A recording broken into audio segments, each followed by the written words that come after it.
Let's do a pumping 101. As a mom that has been basically exclusively pumping for 10 months now, and I have over 2,000 ounces frozen in my freezer stash. I'm just gonna kind of go through it really quickly. First off, you need a good wall pump. This is the Spectra S1. I think this has the absolute best suction. I get my best output with this pump. You get the Spectra S2.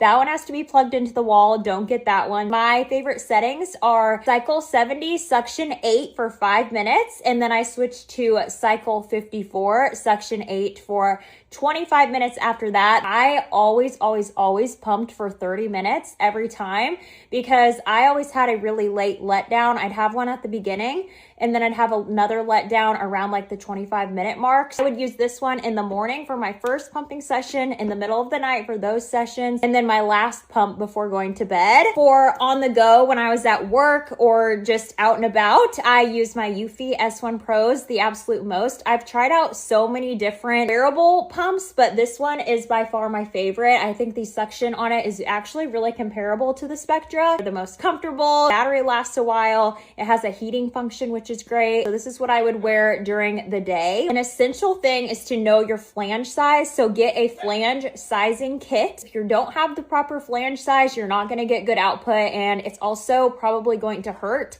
Pumping should not hurt. It may be a little bit uncomfortable at first while you're just getting used to it. Also know that your flange sizing might change after you've been pumping for a while because your little nips are not going to ever be the same. They're going to be changing a lot. Your flange size might change too. Make sure you have multiple different sets of the pumping parts. I dropped my Spectra bottle one night in the middle of the night and a piece flew off and it cracked, and then I had a major crash out because I'm like, what am I gonna do? I can't use my Spectra now because I don't have that part and it's not going to work without that part. Now, timing is everything with pumping. So when you're first starting out, I hate to say it because it's so much work and so inconvenient. You need to be pumping every 2 to 3 hours if you want your supply to regulate and if you want to have a good supply. Technically supposed to pump every time your baby is feeding from a bottle. If your baby's cluster feeding, that can get a little bit tricky, which is where I got really confused. I kind of just set a timer like every 2 to 3 hours, I'm gonna pump,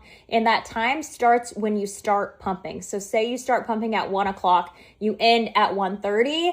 The time starts at 1 o'clock and then you need to pump again at 3 o'clock. And once your supply regulates and you have a good supply established, you can stretch it out longer, like every 3 to 4 hours. I pretty much stuck to every 2 to 3 hours for a really long time. And that also includes the middle of the night. So middle of the night pumps, I think, are essential if you want to build up a good supply. I know it sucks so bad, especially if your baby's sleeping